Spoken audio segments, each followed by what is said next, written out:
Ya, Tuan Francis. Nah, baru kenal. Saya pendengar suara saya. Stanley, McLean, dan semua yang hadir pada hari ini ya. Saya actually mau naik itu buat sama Datuk Bang tadi dengan YB, tapi oleh karena saya ada activity di CMI tadi, kami actually melancarkan KK Diocese sebagai ecological diocese sudah, dan juga kami telah menyambut season of creation. So sama juga dengan sambutan pada hari ini, yaitu sambutan Hari Sungai Sedunia. Oke, saya actually diberi tajuk isu dan cabaran, tapi saya rasa kan Profesor Dr. Felix akan lebih baiknya untuk berkongsi mengenai isu ini. Saya akan touch sebagai community saja. So untuk memberi berkongsi mengenai isu dan cabaran ini kepada generasi muda, saya rasa dia orang tidak paham. Sebab bagi dia orang kan bila lahir, bila buka mata, itu sungai sudah begitu sekarang. Sudah penuh dengan sampah, ataupun kalau banjir pun banjir selalu. So it's a norm to them. Jadi bagi saya ingin berkongsi mengenai perjalanan saya sejak 50 tahun yang lalu. Boleh ya? Oke. Actually saya tinggal di Kampung Hungap, dekat dengan rumah family house of Datu Donald Majuddin, dan sekarang itu taman Hungap sudahlah. Dan actually time itu ada time masa kemarau kan, besoknya hujan. Actually itu ikan karung kau boleh nampak sudah di padang, kau boleh tangkap begitu saja. So it's a magic, because of nature kan, di mana itu karung. Tapi mungkin sekarang penumpang tiada karung sudah ada di Tamu. Kalau mau cari karung ada di Tamu. Jadi kami juga ada di belakang rumah saya ada Papa Sinamangkung. Papa Sinamangkung itu juga tempat kami mencari makanan. Kalau pasang saja ke bubu, memang semua orang dapat ikan di sana. Dan mungkin sekitar tahun 74 ke 73, actually ada satu sungai karena bikin di Hungap. Saya pun tidak tahu apa sungai itu, tapi masa itu kami masih kecil kan. Jadi seronoklah ada sungai di Hungap, sebab kami jauh dari Sungai Moyo. Jadi masa kecil itu, itulah timpak kami. Kami akan mandi di parit itu. Actually itulah parit juta di Hungap. Kalau kamu tahu parit juta berdekatan dengan rumah Datu Donald itu, itulah dia. Jadi itulah timpak kami. Seluruh Kampung Hungap punya budak-budak mungkin sebaya dengan saya yang jajal-jajal lah macam saya nih, akan berada di sungai itu. Dan kami juga pernah buat geluncur, mungkin geluncur dari atas, sebab bila dia korek itu tanah di atas, so it's around 15 feet high. Kami akan geluncur masuk ke dalam sungai kecil itu. So pada tahun 74 hingga 79 saya bersekolah di St. Michael, dan saya pindah rumah di Kampung Hungap, tengah-tengah Hungap. Selalu itu Hungap once a year or once in 2 years dia akan banjir. Tapi bila saya balik sekolah kan, saya rasa St. Michael tidak pernah banjir. Ataupun mungkin YB yang dekat rumah itu St. Michael yang kasih bersih. Tapi bagi kami tidak pernah bersih itu St. Michael. Dan last kali saya punya pengalaman kan, time kerja sudah. Saya bekerja di Kota Kinabalu, Kekela itu kan. Dan jalan dia adalah jalan baru Pinampang kan. Jalan baru Pinampang. Jalan lama itulah adalah Jalan Shantung, yang pusing-pusing itu sampai kau muntah dalam bus. So Lido itu selalu banjir. That was in the 1980s. Lido akan terapung-apung itu kereta dia. Bagi kami kami seronok sebab tidak dapat pergi kerja, cuti peristiwa. Tapi sekarang kan saya macam tidak pernah dengar lagi itu Lido banjir, tidak pernah sebab dia banjir saja dari sana tuh. So mungkin pasal ada itu parit juta yang sudah dibina oleh kerajaan, dan parit juta itu actually keluar di sini yang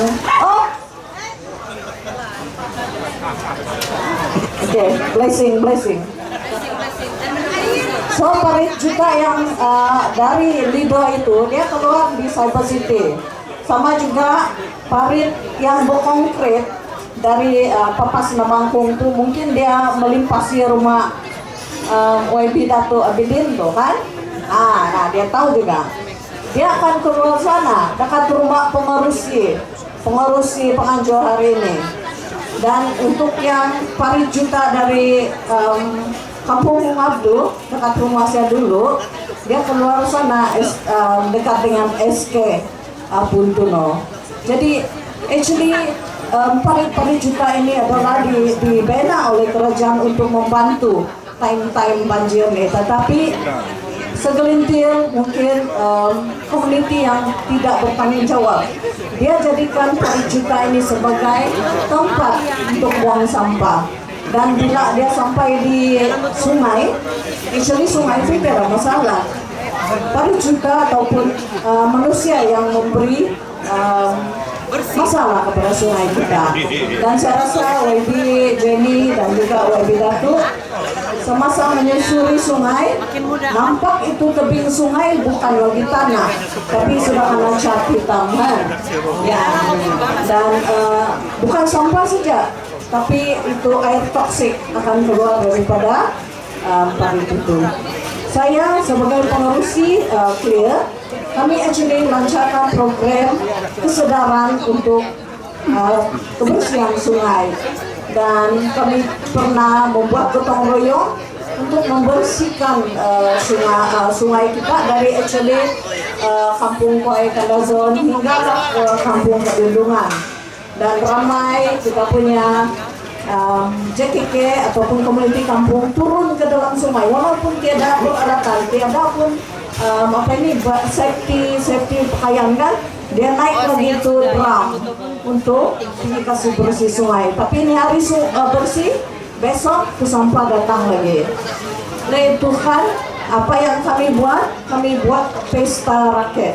Di sanalah startnya pesta rakyat, di mana community objektif dia adalah to reconnect the people and the river.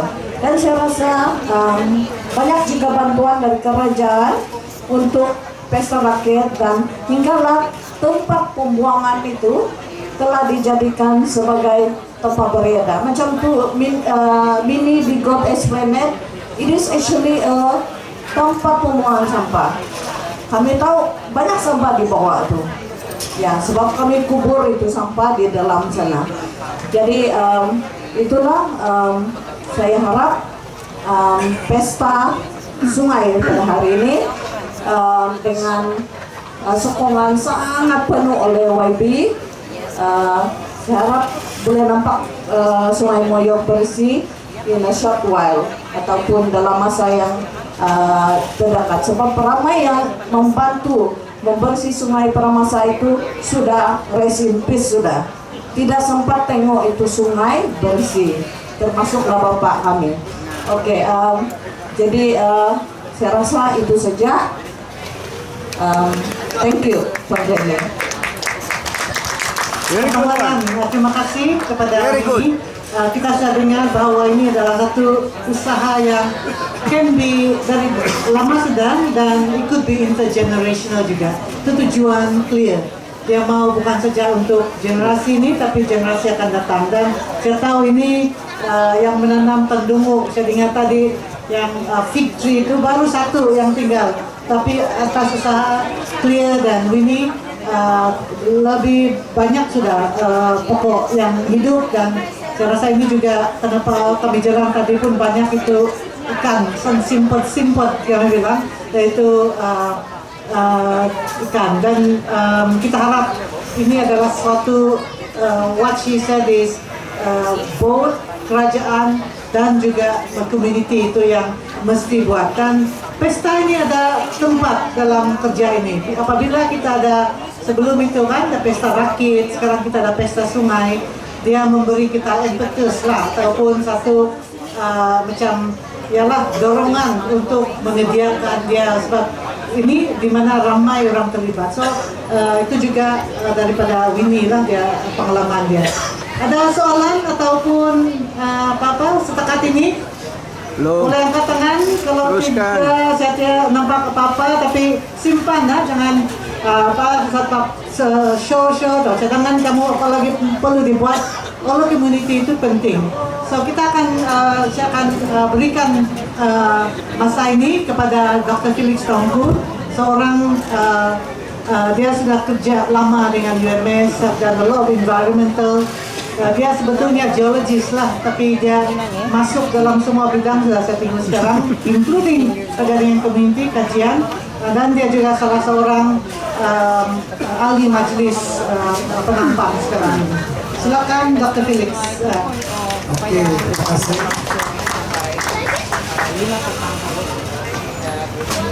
Oke, terima kasih Bu Aibi. Ini saya biasa pakai PowerPoint lah. Saya boleh bercakap juga, tapi saya takut banyak menyeleweng. Jadi bagus ada PowerPoint supaya saya tahu saya punya bahasa. Dan mungkin juga katalah kamu tinggi-tinggi sedikit, kamu tidak boring tinggi muka saya. Ya gitu. Boleh nampakkan di belakang tuh. Itu sekali Profesor Budian. Ya bagus banget, TV besar kan. Oke. Jadi susah saya mau pusing-pusing, berdiri dulu sana lah. Oke. Sini saya supaya tidak blok kamu. Tidak payah tunggu saya, dengar suara saja. Oke, terlebih dahulu saya ingin mengucapkan terima kasih kepada penganjur karena sentiasa menjemput saya lah untuk bagi pendapat, idea dan sebagainya. Ya, terima kasih. Bantu semua ada di sini. Sokongan daripada Ketua Menteri, saya dengar tadi sangat-sangat penting sekali. Dan inilah yang kita mau untuk Sabah Maju Jaya. Betul kan? Oke, jadi untuk pagi ini,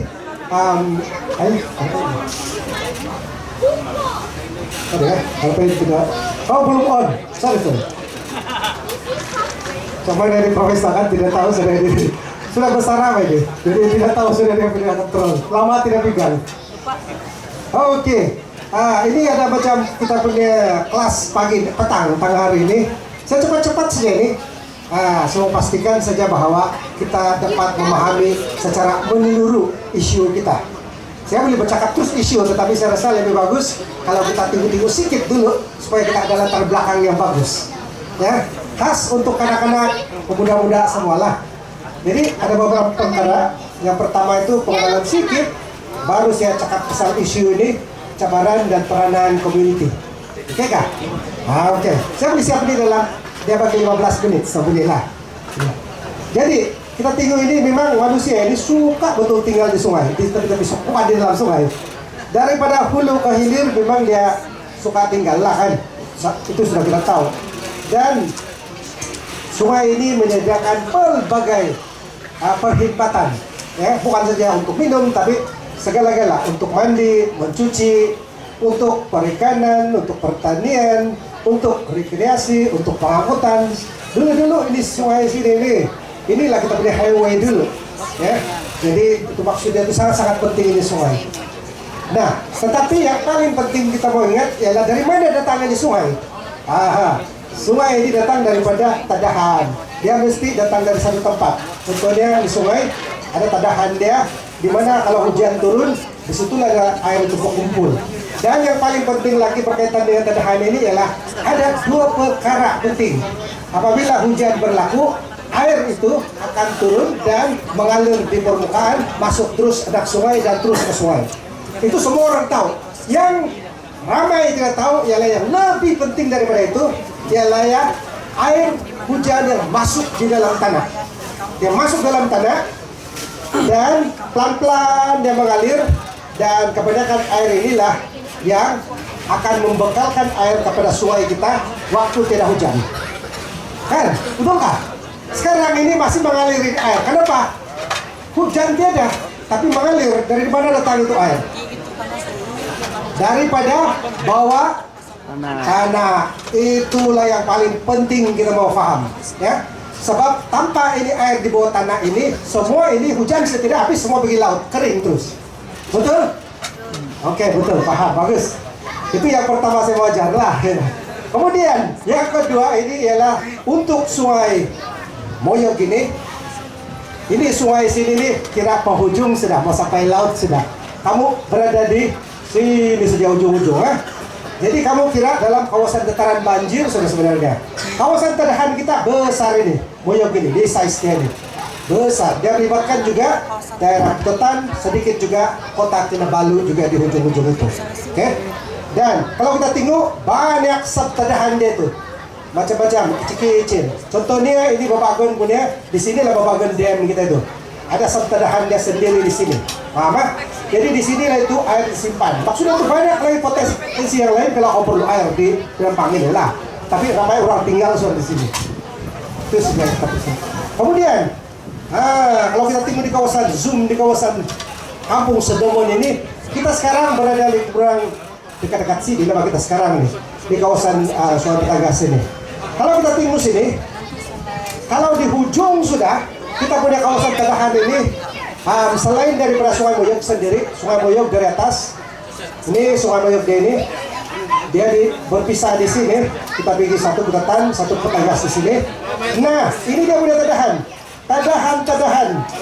Tengok, semua terdahan ini sudah dibangun, betul nggak? Jadi mulai daripada Kimo Baik, melalui Lunggongon, Taman Pinampang Baru, Kabusak, Kapayan, semua ini sudah dikembangkan. Artinya itu terdahan air dia sebenarnya dia sudah betul-betul sudah diubah. Hampir-hampir 100% sudah diubah. Oke? Arti dia itu, kamu tahu lah arti dia kan? Adalah dia arti itu. Oke, nanti kemudian kita akan pergi di sini nanti ada itu mau 30 juta itu. Oke, jadi sungai yang sehat datang daripada kawasan terdahan yang sehat, betul lebih bukan? Nah, macam juga kalau kita tanam kayu yang sehat datang daripada biji benih yang sehat, betul. Kemudian terdahan air yang sehat biasanya jadi tumbuh-tumbuhan. Ini sebenarnya yang kita idam-idamkan, impikan. Begini keadaan dia. Keadaan kita sebenarnya ialah tidak sudah begini sangat. Keadaan dia, betul kan?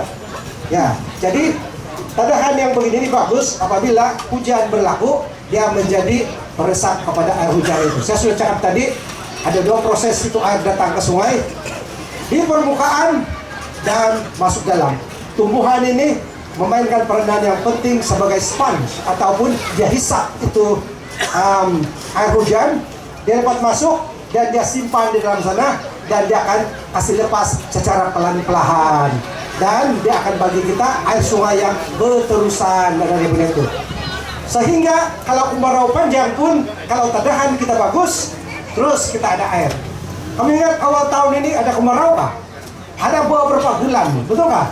Banyak kampung-kampung yang mengharapkan air gravity kekeringan, terpaksa kerja hantar tangki biru sini sana, betul nggak?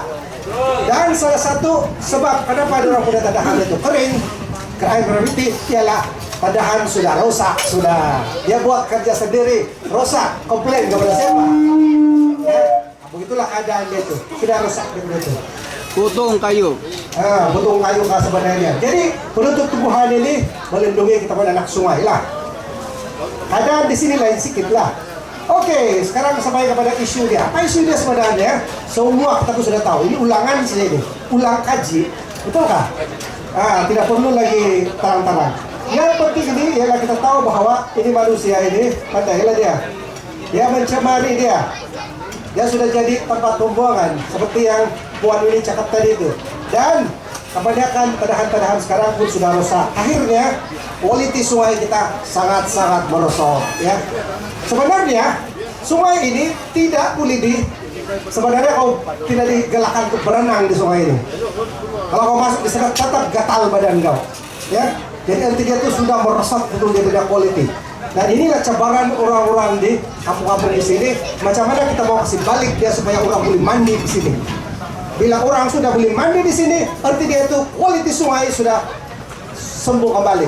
Itu cabaran kamu. Saya rasa ini memerlukan beberapa tahun untuk kasih pulih dia semula. Tapi bukan tidak boleh, boleh. Asal saja ada kemampuan. Nah, oke. Wajib bilang, oke dia bilang. Boleh, tapi habis dam sudah deh. Oke, isu kedua. Kolodak, kandungan kolodak sangat-sangat tinggi. Ya, jangan kau pikir bahwa sungai kamu di sini ini hanya daripada kawasan-kawasan sini saja dia punya sumber. Dia datang daripada ulu Sungai Moyok lagi.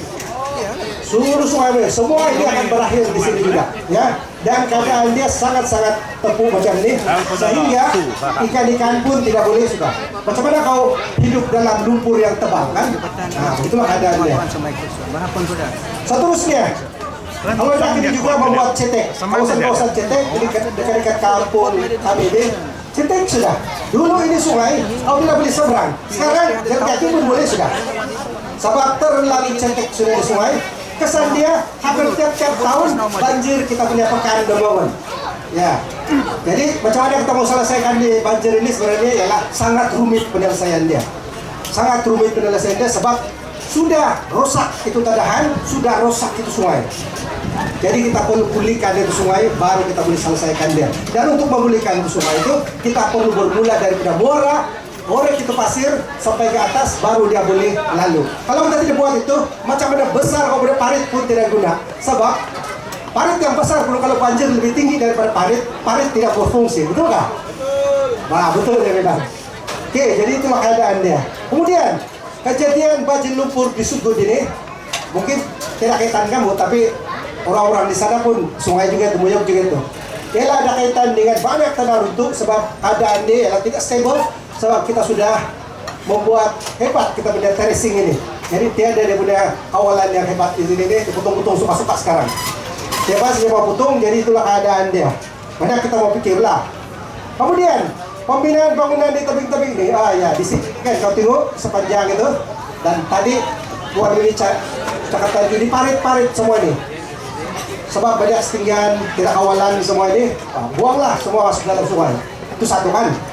Kemudian ini lagi yang paling teruk sekali ini, perubahan restoran kilang semua ini. Kamu tahulah, semua pun masuk dalam parit, keluar begini.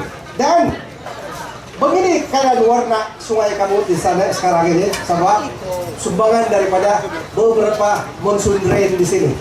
Yang saya sudah tunjukkan tadi itu susah mau selesaikan masalah. Selagi dapat selesaikan masalah di sana, baru ada penyelesaian di sini. Orang sendiri di sini tidak boleh selesaikan dia. Tapi dia perlu kerjasama dengan orang-orang di hulu sana, kan kaitan dia. Dan seterusnya juga racun-racun ini sangat-sangat banyak digunakan sekarang. Karena sekarang kita mau kerja cepat, kita tidak mau potong rumput sudah, kita siram saja dengan Gramason, betul nggak? Nah, itu selepas itu di air itu Gramason gimana? Masuk longkang, masuk sungai kecil, las-las, masuk sungai kamu di sini. Nah itu yang bikin nggak tahu tuh. Dan begitu juga keadaannya sampah-sampah ini dibuang terus. Nah kamu tengoklah di sampah-sampah semua ini. Kenapa dia jadi begini? Nah, pastinya tidak adalah. Tapi keadaannya memang terjadi begitu. Dan yang ini juga serius di mana kawasan-kawasan di sekitar ini sentiasa dibuka. Ini bakau-bakau semua pun dibuka juga. Sebab itu juga akan mengakibatkan kesehatan sungai kita. Nah, itu beberapa isu. Saya cakap secara umum saja. Nanti kita boleh bercakap secara detail nanti lah kalau kau mau bercakap. Ya. Apa cabaran kita? Saya tidak mau panjang. Cabaran kita yang pertama ialah kesadaran penjagaan sungai ini masih pada tahap yang sangat rendah. Kalau menampak itu masalah tadi, isu tadi itu menunjukkan dia sangat rendah daripada tahap. Nah, ya, sebab kenapa program seperti hari ini jarang-jarang berlaku. Jadi saya ucapkan tahniah kepada siapa yang anjur di sini ini, sebab program begini sepatutnya kita buat secara berkala. Kalau boleh tiap-tiap bulan ada saja program begini, baru ada kesadaran. Kalau satu kali sebisa 1 tahun tidak cukup saya rasa. Inilah yang cabaran kita ini, ya. Dan siapa yang disalahkan dalam hal ini? Kita juga yang disalahkan, betul nggak? Oke. Kemudian pencemar juga tidak terkawal. Dan salah satu sebab dia ialah tidak kena tindakan pun. Dia bilang buang kah tidak buang pun tidak apa-apa juga Pak. Sebab tidak juga tindakan apa-apa. Kenapa? Sebenarnya ada undang-undang. Tapi siapa yang mau kasih laksanakan undang-undang itu? Nah, beginilah keadaan kita. Kalau kita tidak serius kasih ambil tindakan dia itu, beginilah kejadian dia. teruslah berjadi. Dan masih juga terdapat beberapa perubahan, kedai-kedai kilang yang tidak disambung kepada sistem pembahan kita ini. Ya terus saja buat kedai, bunga workshop sini sana, minyak semua begitu terus masuk sungai. Kenapa? Sebab mungkin dia tidak ada cara dia untuk kasih sambung kepada sistem yang sepenuhnya. Jadi semua kamu sudah tahu, ulangan saja. Dan begitu juga perundangan peraturan yang sedia ada juga kurang berkesan untuk mencegah semua ini. Sebab mungkin juga ini adalah sesuatu yang baru. Mungkin dulu undang-undang kita dibuat dulu belum lagi ada aktiviti-aktiviti yang hebat seperti sekarang. Jadi aktiviti dulu tuh mungkin bertani saja, jual-jual. Jadi tidak ada undang-undang kan. Sekarang ini lain sudah aktiviti orang. Ya, kita perlu tunggu semua itu. Ketiga, pemantauan berurusan status politik sungai juga masih pada tahap yang rendah. Semua tanya kamu, siapa yang memantau ini sungai sekarang? Siapa yang sepatutnya memantau ini sungai politik itu boleh mandi atau tidak? Mungkin JPAS, Jabatan Perlindungan Alam Sekitar, ataupun pejabat jabatan DOI lah, Jabatan Alam Sekitar. Boleh, memang betul. Dia orang akan buat di Sungai Moyot, tapi secara sekali-sekala saja, dan dia akan ambil 1-2 tempat saja. Di mana tempat diambil, disitulah quality itu. Tapi sebenarnya yang terquality dia adalah tempat di mana sampel tidak diambil. Sebab sungai ini terlalu panjang, susah mau buat ini pemantauan, betul kan? Susah mau buat pemantauan ini. Dan yang paling penting, community kita ini belum diperkasakan. Berarti dia itu community belum ada yang kuasa betul-betul untuk buat sesuatu.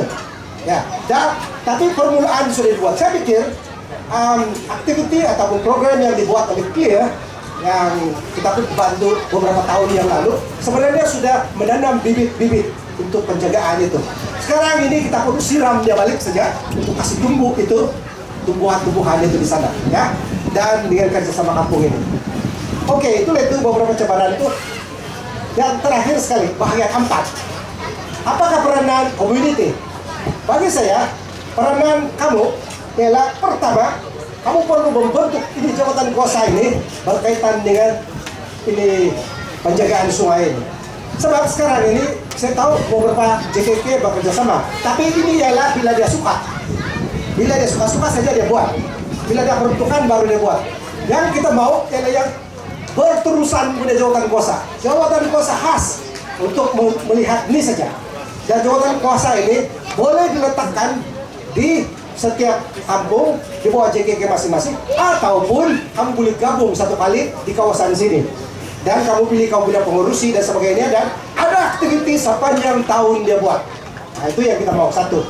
Kemudian kita boleh tingkatkan macam begini ini kampung-kampung punya style, kita boleh tingkatkan kesadaran penjagaan ini secara berterusan. Bukan saja kita budak-budak sekolah, termasuklah semua yang tinggal di bandar-bandar, yang di pekan-pekan semua itu, yang buat buang semua itu di parit-parit yang jadi kamu punya lubang juta ini ke bang macam warna, tidak tahu apa warna dia itu yang perlu pendidikan. Tanpa pendidikan itu, janganlah kamu selesaikan masalah sini semua, kasih baris di sini, besok datang lagi, tidak dapat diselesaikan.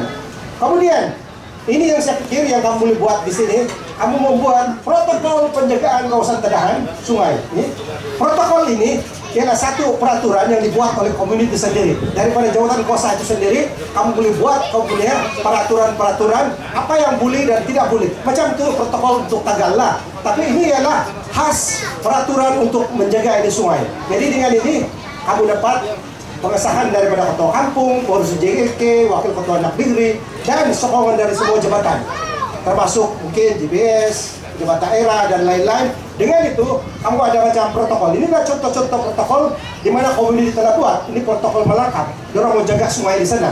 Ini beberapa protokol yang lain. Ulu Terian pun sudah ada, Ulu Petas pun ada, Kota Bulut pun ada. Ini di kawasan-kawasan Mulut pun ada, sudah punya peraturan komunitas sendiri. Kenapa ini penting? Sebab kalau ini ada di protokol, dia boleh membantu kerajaan untuk menjaga ini sungai secara lebih berkesan dan lebih sistematik. Seperti saya cakap tadi, cabaran kita ialah apa itu jabatan kerja tidak boleh memantau ini status sungai tiap-tiap hari. Tapi orang kampung ada di sana tiap-tiap hari, dia boleh bantu untuk memantau. Itu apa maksudnya? Oke. Seterusnya kita juga perlu mengenali kawasan kamu. kita perlu mengerti kawasan kamu dan kita buat peta yang simpel saja untuk mengetahui di mana kau punya ladang, di mana kau punya kadai, di mana itu, dan tujuan dia adalah mengenal pasti di mana itu puncak-puncak pencemaran. Dengan